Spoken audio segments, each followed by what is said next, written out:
Hear me? Um, I'm just doing another spaces. I know last time I did one, a lot of people enjoyed it. This will just be podcast style. I'm not going to be having any speakers up. This is mainly going to be for anyone recording or listening later. Um, so yeah, I hope y'all had a wonderful Thanksgiving. I hope y'all are enjoying the holidays. Um, so yeah, right now I got some hot chocolate. If you read the title of this podcast recorded episode will be explaining the logic behind I officially just sold 100% of my Bitcoin and am now 100% in Caspa. And so I'm going to be explaining the logic behind why I didn't do that to begin with, why I don't know if y'all remember, but my first spaces I ever did, I was pretty much 90% Bitcoin, 10% Caspa.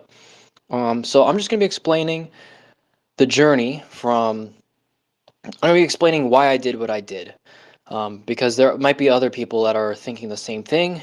And yeah, so let me just get started. So here is why I full ported everything I own into Caspa like an absolute psychopath. So, um, this was not an easy decision to make, but it was simultaneously the easiest decision of my life. And what I mean by that is Um, selling the Bitcoin was the hardest thing I've ever done, but buying the Caspa was the best thing. Like it was so fucking awesome. So, I don't know really where to start, but here's my mindset. My goal is to try to retain wealth, right? My goal is I worked hard, I have money, I just don't want to lose what I've worked for, right? Um, and so I can't keep it in dollars. I have a decent amount of money that I'm like, okay, I can't keep it in dollars. So I've always owned Bitcoin. For the past 7 years, I've always worked. I've never made a lot of money. I've only ever made 12 bucks, 20 bucks an hour. I've never made anything more than that in my life, but I've stored it all in Bitcoin. Um, and it's worked out really well. Um, and now 8 years has passed, 7 years maybe, somewhere in between. That time period's passed, and I'm realizing that now that I know how Bitcoin works fully after understanding Caspa, I realize that Bitcoin is literally dying infrastructure. And the whole reason that I got into Bitcoin to begin with was because I realized fiat was dying infrastructure. And I was willing to deal with the volatility of Bitcoin because I'm more than happy to adopt new thriving infrastructure if it's volatile, if it means that I'm escaping dying infrastructure. That's what humans have always done. You escape the dying country and you move to the new one as an immigrant to a better country, and it's going to be volatile. But theoretically, I mean, you just hope that things work out, right? And so, in a weird way, I was just doing the same with my money. I saw the dollar was collapsing 8 years ago. I research fractional reserve banking. It just looks horrible to me. And then there's inflation. And so I was like, I need to get the hell out of this. So I put everything I owned into Bitcoin. And then every new money I ever made just went into Bitcoin. And it was easy as that. There was no second guessing. I was comfortable and I was at peace. But recently, I've no longer been at peace with my Bitcoin. Every time I look at my Bitcoin, I'm not at peace. I'm nervous. And why am I nervous is because I believe Bitcoin is dying infrastructure. And I didn't have this belief 4 years ago. I didn't have this belief 3 years ago, and I didn't have this belief 2 years ago. And my reason for this belief is that um, Bitcoin only survives because of two reasons. Bitcoin survives off of transaction fees, and it survives off of the block subsidies. And I realized that there's no transaction fees. If you look at a chart of early day Bitcoin, you can see that transaction fees used to spike when the price rose because more people were being onboarded to Bitcoin. And you can also see that when the Lightning Network was invented, it's literally just been a flat line since. No one's using Bitcoin. So I realized that Bitcoin has forever lost its capability to really generate a fee market. And that's not a big deal when Bitcoin only has $100 million market cap, because it's very easy for Bitcoin to do a 10x, right? When the halving happens and the miners leave, if Bitcoin does a 10x, the miners come back 10x, like it's or actually technically 5x, right? Um, and so I realized that at $100 million market cap, Bitcoin doesn't need a fee market. The block subsidy serves a purpose because the market cap is so easy to 10x. And then the same thing from 100 million to a billion, another 10x. So every halving has been capable of generating a 10x. And so Bitcoin, it's a tailwind. It's been able to survive. And so for the past like 15 years, Bitcoin has done phenomenal because it's had the capability to do more than a double in price, excuse me, as miners drop off. And it gives the illusion of security. And so my bet is I had all my money in Bitcoin, or at least most of it, right? And I realized that I have no idea how a $2 trillion asset is going to double every 4 years for the rest of its life. And I realized, I was like, I've worked so hard to have all this money, and it's gonna, I don't even know if there's a, if it's like, I'm trying to articulate this. Basically, my confidence is no longer there. I realized that, um, Bitcoin might get to a $4 trillion market cap. And if it does that, phenomenal. I think it can. I think it totally can. But every time it has to double, it's going to get exponentially riskier to own Bitcoin. My mindset, I realize, is that as Bitcoin ages from here on out, now that it's a $2 trillion asset, a lot of people want Bitcoin to double. No, no, no, no, no, no, no. I don't believe Bitcoin. I don't think you want Bitcoin to double. Bitcoin has to double. And once I realized that Bitcoin has to double, I was like, holy fuck, that is a huge risk. I cannot take that. I can't afford to own an asset that has to double or it's going to die every 4 years. And so I was like, that's insane. So, um, and I just realized this is, I can't park all my money in something that does this, unless there's a fee market, right? And I realized, okay, well, maybe Bitcoin can generate a fee market.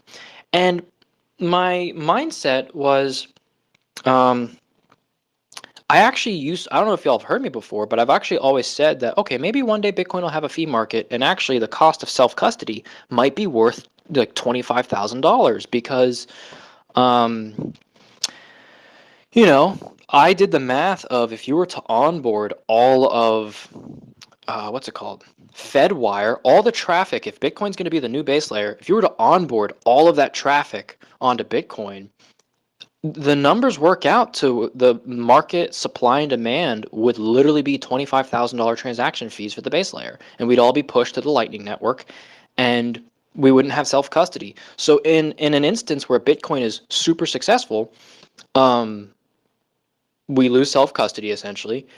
But what's crazy is that actually should be playing out right now. We have BlackRock buying. We have MicroStrategy buying. We have um, all these companies. Literally, the state of Texas just bought Bitcoin the other day.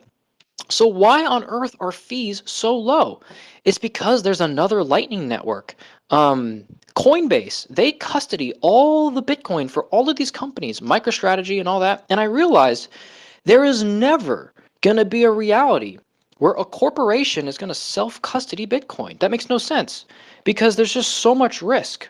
One of the main benefits, I know we all hate banks and stuff, right? But one of the main benefits of a bank in the old days was if you have a shit ton of gold, you can't store it in your house. That's a liability. You're going to get robbed. The people know you're rich. They're going to take your gold. So you pay someone a fee to give your gold to them and they store it at the bank and they keep your gold safe. So for some people, a bank actually makes sense, assuming they don't fractionally reserve it out, right?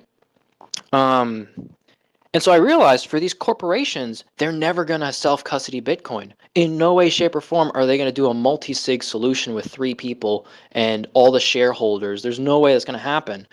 Um, and so it makes sense that Coinbase is their custodian. But guess what? I've noticed a trend as all of these companies onboard to Bitcoin, they're all using essentially Coinbase or alternatives to store the Bitcoin. And I realized that if you know how this whole time people have been buying Bitcoin, like these big corporations when they buy Bitcoin, we always hear, oh, they bought a $10 billion worth of Bitcoin, but the price didn't move because it was an over-the-counter trade. Guess what? Those over-the-counter trades are equivalent to like a lightning channel. They're not happening on the base layer. What's happening is it's an IOU from BlackRock. This is my understanding. I could be wrong, but the way I believe it to be is basically BlackRock will have an IOU of Bitcoin from Coinbase, and then Coinbase just rewrites that to MicroStrategy. In no way, shape, or form did anything happen on the Bitcoin network. And I realized that if there's $20 billion of capital being moved, shuffled between multiple billion-dollar entities, that should be generating fees, that should be pricing us out of self-custody to keep Bitcoin alive. At least we lose property rights, but Bitcoin stays alive if we're going to have $25,000 fees on Bitcoin, right? If that were to happen, at least they'd be using the base layer. But I realized that we already have corporate and government adoption taking place, and nothing has happened to the fee market. And I realized it's all the backroom deals. They're not using Bitcoin. And I realized I firmly believe that there will never be a fee market on Bitcoin. And if there is one, it's going to remove self-custody. But I don't even think that's going to happen. And so I realized that the only way Bitcoin survives is through the block reward. And so my next mindset is, okay, well, if I have all my money in Bitcoin, how many block rewards, how many halvings can occur before this security starts to dwindle? And I realized that Bitcoin security budget's pretty good, but the odds of Bitcoin, here's the numbers that Bitcoin needs to hit. Bitcoin needs to, on average, grow 19% a year for the rest of its life to never worry about the security budget. If that's true, then I'm wrong. My thesis on Bitcoin is wrong. If Bitcoin rises 19% a year in price for the rest of its life, that is the equivalent of when the halving occurs, the miners drop off. If it rises 19% in price, miners won't drop off because the price will be double what is being halved, and it's equilibrium, right? So 19% over 4 years is a 2x in price, and so when the halving happens, that's equilibrium, right? And so if that happens, Bitcoin will be fine. But I think that is, imagine you ran a company and someone told you need to year over year for the rest of your life make 19% or you risk a death spiral. I mean, like, what the fuck? That's a crazy business model. So I've realized, I've come to the conclusion that as Bitcoin ages, all right, maybe from $2 trillion market cap up to $4 trillion market cap, it can get 19% a year. I think that's doable. And I'm even going to make the bet that with monetary expansion and maybe they lower interest rates and maybe Bitcoin's really pushed hard. Maybe it can go in another 4 years from 4 trillion to 8 trillion, right? Let's be really bullish on Bitcoin. We're now 2 halvings away from now. All right, that means Bitcoin survived. But how the fuck is Bitcoin going to go from $8 trillion market cap to 16 trillion in 4 years? I have no fucking idea how that's going to happen, and I realize that I am 2 halvings away from seeing everything I've worked for have a giant question mark. And I realized that the whole fiat system is a giant question mark, and I'm like, why the fuck would I even be involved with that? And so I realized I have 2 options. I can either ride it out and let my Bitcoin stay in Bitcoin, and I ride it out and I just hope to God that it works out, or I do something new. And that's what I've always done. I've always tried something new, and that's what Caspa fixes all of this. And I'll explain my logic for Caspa, because Caspa's not exempt from this too. Caspa's just as equally fucked, and I'll explain why. But there's a big difference with Caspa. I'll explain that. So that's my mindset with Bitcoin, is that basically Bitcoin is cooked unless it rises 19% a year. I could be wrong. There's a chance that it rises 11% a year and miners drop off a little slower, right? So maybe my numbers are wrong a little bit, but I realized this is too risky for me. This isn't what I signed up for. The whole point of me buying Bitcoin was to have forever money, and I realized that this thing is only getting riskier as it ages, and the fact that it can only survive. Anyway, I'm going on a rant, but that's my logic for even being like, okay, I need to get out of this asset. All right, so now that I'm out of Bitcoin, my decision was I need to leave dying infrastructure. I've now officially decided Bitcoin is no longer growing, it is dying. So I need to move somewhere else. I moved to Caspa. But why on earth would I move to Caspa? I will argue that I've been forced to Caspa. I know it sounds crazy, but I don't want Caspa. I've never wanted Caspa. I wish Caspa didn't exist because I wish Bitcoin just worked. I actually wish Bitcoin didn't exist. I wished fiat just worked. I wish the banks were just honest. I wish the money printer was not as bad, right? Like I guess what I'm trying to say is I wish I could trust banks. I wish I could um, hold dollars and not have to worry about inflation. I mean, imagine that. How much more peaceful would it be if you could just trust all these people? But you can't because they keep fucking things up. And so now Bitcoin's looking fucked up. And so I'm like, you know what? I'm out. Fuck this shit. So I'm now in Caspa. And so here are the risks that I'm assessing with Caspa. Um, so I've assessed the risk with Bitcoin as to why I've left. I'm now going to explain the risks of what do I see in Caspa? What's the bet that I'm making? So there's a lot of Caspa spaces. Hold on a second. Drinking hot chocolate right now. Um, there's a lot of Caspa spaces that are beautiful. Every Caspa space is fucking amazing. But I'm not going to say a lot of positive stuff right now about Caspa because I'm just going to describe the risks that I see with it. So here's the risks. It's actually the exact same risk as Bitcoin. And y'all probably already know that. The risk with Caspa is the same reason I'm leaving Bitcoin. Caspa has no fee market, and Caspa is 100% reliant on halvings for its price, or the block rewards, right? And so the halvings is a risk. So I was actually faced with two options. Do I own a proof of work that has no fee market that relies on block subsidies or it dies, or do I choose a proof of work that has no fee market that relies on block subsidies and dies? And so those are the exact same bet, but the only difference is the timeline. Bitcoin is at the end of its life. I believe Caspa is brand new. The odds of something that's $1 billion market cap doubling in price is a hell of a lot higher than something $2 trillion doubling in price every halving. So I know Caspa has faster halvings, but I believe that the runway is a little bit better. So Caspa has more aggressive halvings, but the ability for it to double is also exponentially better than Bitcoin's. Excuse me. So that's my logic. So I believe that if Caspa's price stays the same for the next 4 years, it's cooked. If Bitcoin's price stays the same for the next 4 years, it's also cooked. So I realized I'm fucked either way. I literally am fucked. But here's the difference.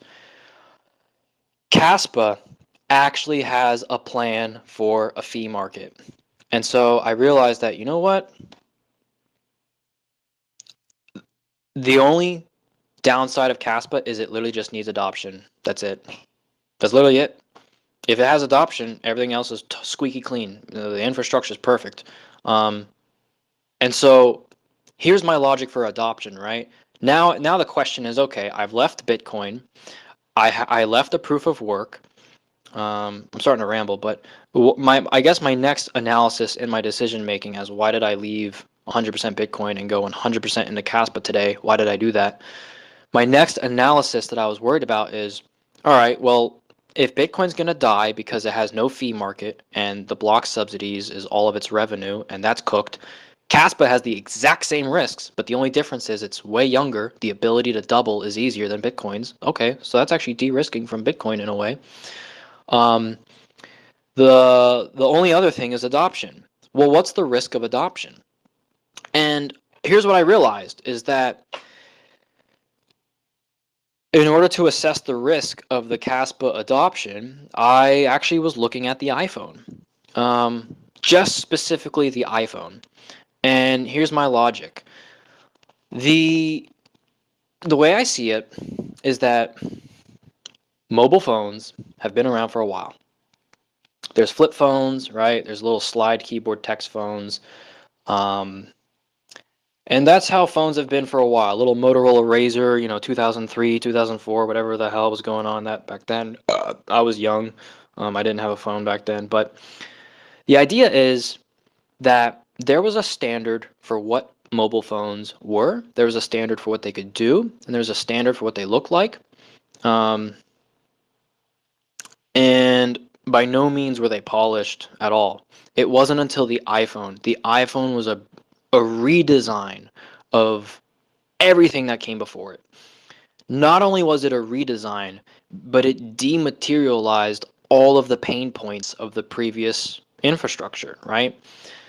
And what's even crazier is when the iPhone launched, it was actually seen as a gimmick. It was seen as redundant. A lot of articles were written that the iPhone was like a toy. Um, the iPhone's gonna fail. It doesn't have a keyboard, right? This was the mindset from the media and even like tech reviewers and stuff from my research. And I noticed actually with my own parents, they didn't even get my one of my parents. They didn't want the iPhone. They had a BlackBerry. You can't use an iPhone for business. You need a BlackBerry. A BlackBerry has a keyboard. You write emails. How the hell are you gonna write emails all day with on a screen? That's retarded, right? This was the mindset. But what's so fascinating is the iPhone. How is it that the iPhone is one of the most groundbreaking technologies in existence that literally changed the world? And how is it that when it first launched, it was literally labeled as a toy?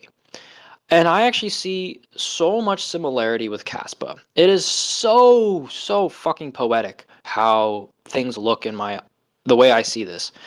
So if you think about it, flip phones already existed when the iPhone was launched. You don't need the iPhone, just get a flip phone, right? The iPhone is just a toy. Well, guess what? You don't need Caspa. We already have sound money. There's Bitcoin. Caspa is just a toy. You don't need fast money. Why do you need speed when we have Bitcoin, right? I'm going to be real. Caspa looks like a toy right now. I know that sounds crazy, but from the Bitcoin Maxi perspective, it looks like a fork of Bitcoin and it's just faster. Who cares, right? Like that's what it looks like. But that's not what it is. And that's not what the iPhone was either. The iPhone wasn't a toy. Because the iPhone was a redesign, it opened the door for so much more. And because Caspa is a redesign of Bitcoin, it opens the door for so much more. And this is what I believe is going to bail out the fee market. So here's what's interesting. The first version of the iPhone never had an app store. People don't know this. The first version of the iPhone, there was no app store. There was also like no copy and paste. You couldn't do videos. So the iPhone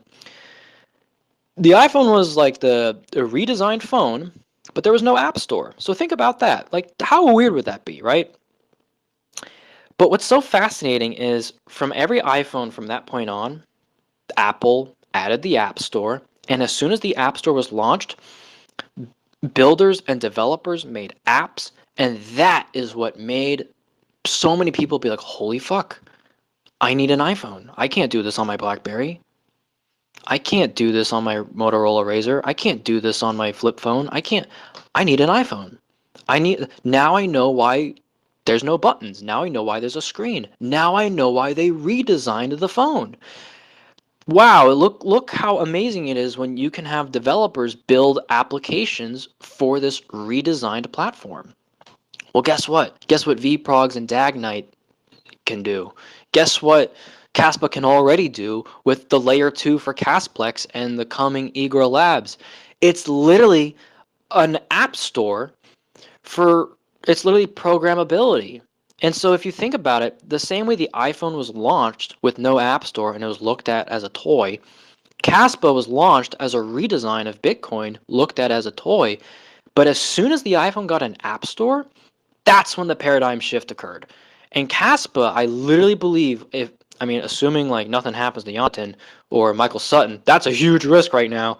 I could be wrong, but the idea is the way I see it is we're at the moment where the iPhone is about to get an app store. And once we get that app store, holy ballsack, that is going to be insane. Um, and that's when we're going to start seeing Bitcoiners be like, holy fuck, that's why I need Caspa. That makes sense. And that's what's going to bail out the fee market. Um, And what's actually so fascinating is if we can get the App Store ecosystem from Caspa, then there's a reality that where Caspa can actually fall in price, but the fee market is only growing, that miners don't drop off. Can you imagine that? A proof of work where the price of the coin can fall and miners don't drop off? Bitcoin can't do that. If Bitcoin falls in price, the miners fall. Caspa is about to decouple price from security. That is a breakthrough in and of itself. Um, and this is such a breakthrough. This is why Sound Money basically having an app store, the Apple App Store, is such a genius idea. And so this is why the iPhone getting an app store is so genius. That's the breakthrough. So it hasn't happened yet. I'm really banking on it. So that is risky, but that's I realize Bitcoin has no fee market either way. Caspa doesn't have one right now either, but I might as well put my money in something that has a pretty damn good shot at having an app store.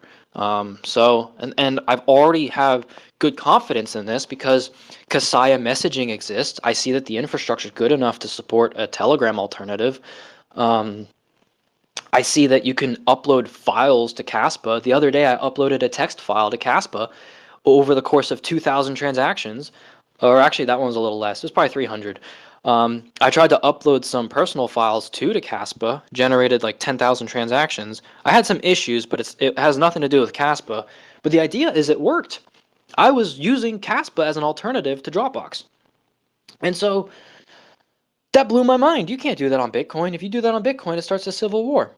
And so I guess what I'm trying to articulate here is that I I am seeing that Caspa is literally a restarting the clock of all the risks as to why I'm leaving Bitcoin. I'm leaving Bitcoin for all the reasons mentioned before, but it's restarting the clock and it at least has a shot of a fee market.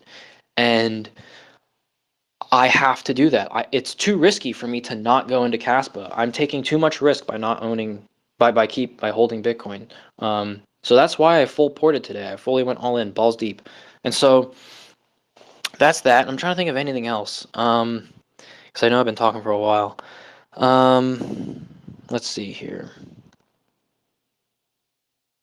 Trying to think.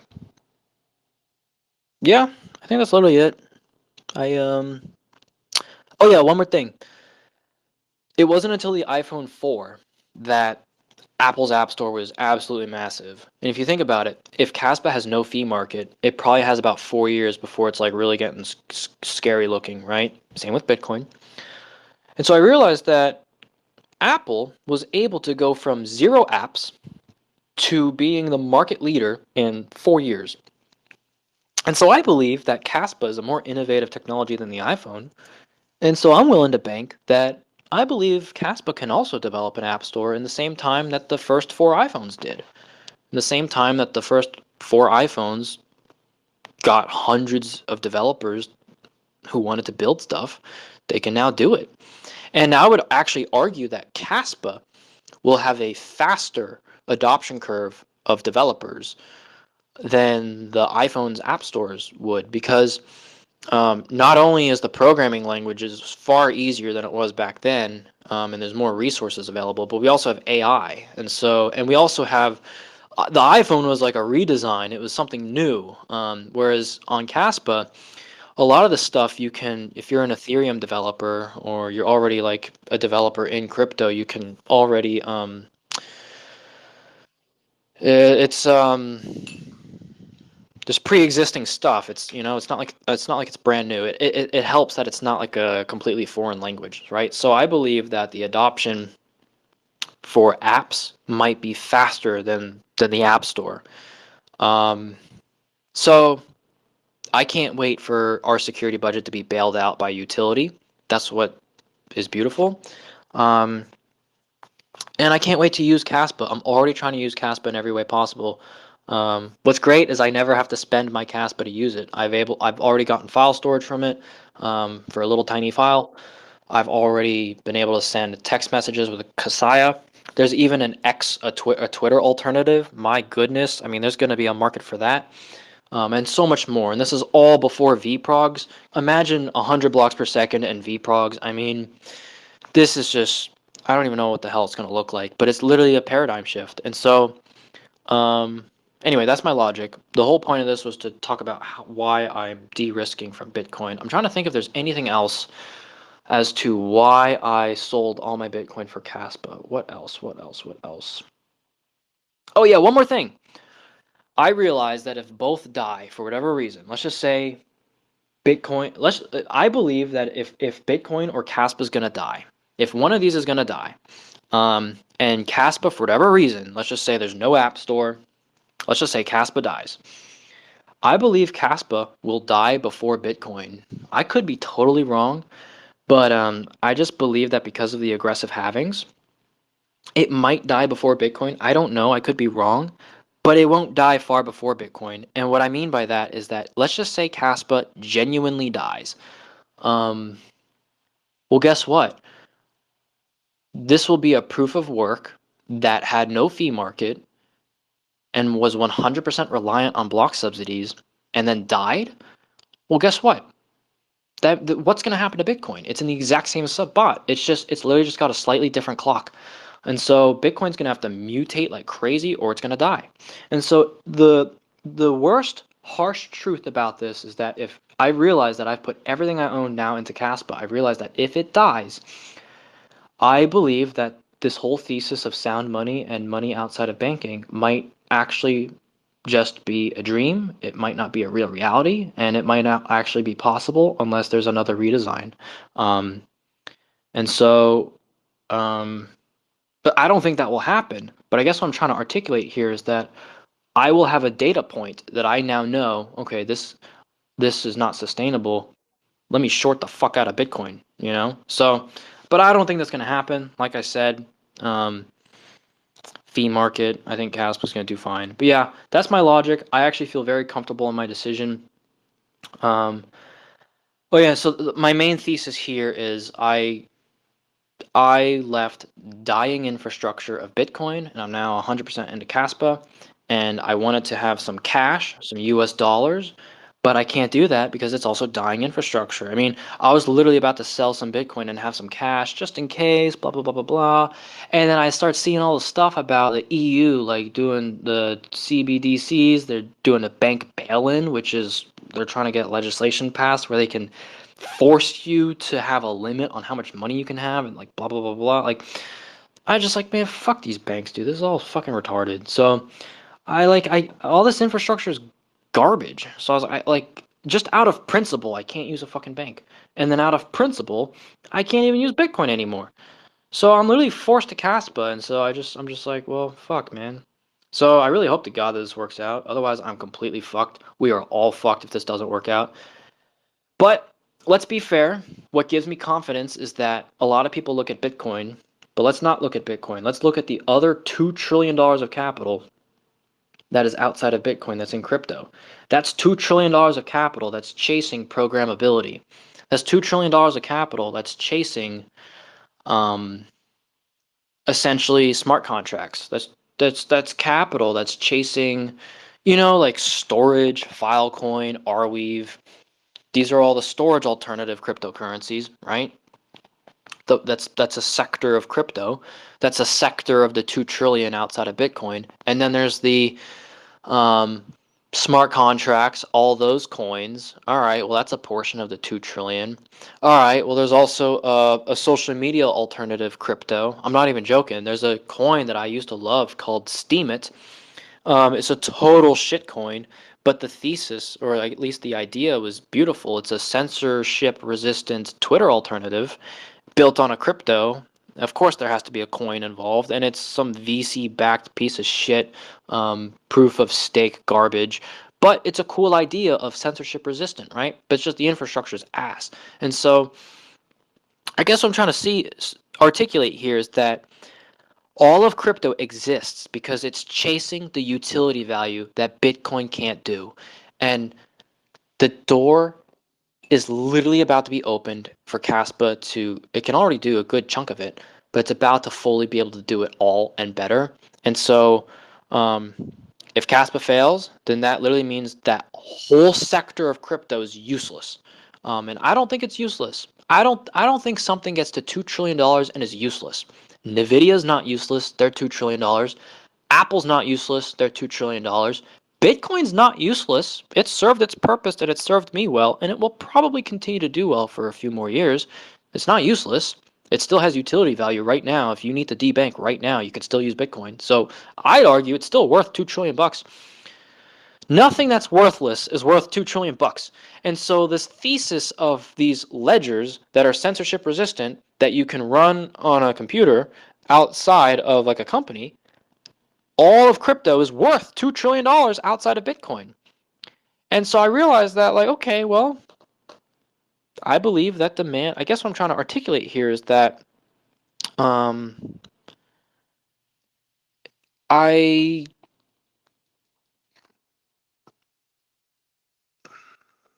it it has to go to Caspa. It has to go to Caspa. There's no reason it wouldn't. And so um, yeah. Um, Trying to think. Yeah, that's so I guess this whole space just existed for me to clear my thoughts, explain why I did what I did. I'm now a Caspa maxi. Everything I own is in Caspa now. Um, these are the risks that I have assessed. None of this is financial advice. We could all fucking die and lose everything, and Caspa fucks us all in the ass, and Jonathan runs with our fucking money somehow. I don't know. I don't think that will happen, but can't happen. Fair launch. But um, yeah, I just that is how I assess risk. I could be wrong. I could be a total fucknut. I could be a total retard. But yeah, anyways, thank y'all for listening. I know a few people have requested to speak, but I mainly this is like podcast format. Mainly people can listen back and record this or whatever. I would love to do another spaces and interact with other people, but I gotta get to bed. But I love y'all. Thank y'all for following me. Thanks for being with me, thick and thin, as I post absolutely insane stuff and shitting on Bitcoin maxis. So I appreciate all of you. All of you are fucking amazing. So um, I recognize all these profile pictures. So thank y'all. I always see y'all liking my tweets. So, but yeah, it's a huge honor to be involved with this community. Um, Caspa is fucking beautiful. It's a beautiful piece of engineering. Um, I cannot believe I even stumbled upon it. I don't even think I was supposed to stumble upon it. I literally found Caspa by accident. Um, I guess while there's people still here, the way I really found Caspa, there's like 6 ways I found Caspa, um, and then I gotta go. But I Caspa kept popping into my life, and I didn't really intend for that to happen. But on one of these instances, I have music that I like. I'm trying to learn another language, and there's music that I like. It's really good music. Um, well, at least I think it probably sounds like shit, but um, Spotify keeps taking down the music because it's from another country and the record label gets all weird. And I had the same thing on iTunes or Apple Music happen, right? So my music is being censored. It's like, what the hell? I can't even listen to song. Like, there will be a song that I like. I'm trying to learn this language, and then it gets blocked. I mean, like, what the hell? Um, and so anyway, the idea is I had a piece of data that I like and enjoy, and a company's getting in the way and yanking it from me. And so I decided I'm purchasing all this music. I started purchasing all the music on iTunes. I now own all my music. I spent a lot of money owning my music. Um, and the idea is I put it on hard drives. But I started looking, I was like, okay, well, what if I lose a hard drive? What if iTunes goes down, right? Like, what if Apple's a dying company and they go out of business? Like, I lose my music. The only backup I have is a hard drive. So I want to put it on the cloud. But I was like, I've been in Bitcoin for so long. I love this whole, I don't want to use a company for the cloud. So I actually started looking, I was a full Bitcoin maxi. And I was looking for these alternative cryptocurrencies that were file storage coins. And I just wanted to put my music. I love the idea of owning my music, uploading it on like some cryptocurrency, and then I access it with my private key and I never have to worry about it because the level of redundancy is like I see the strength of Bitcoin's redundancy in its nodes. I want that same strength for the data I care about.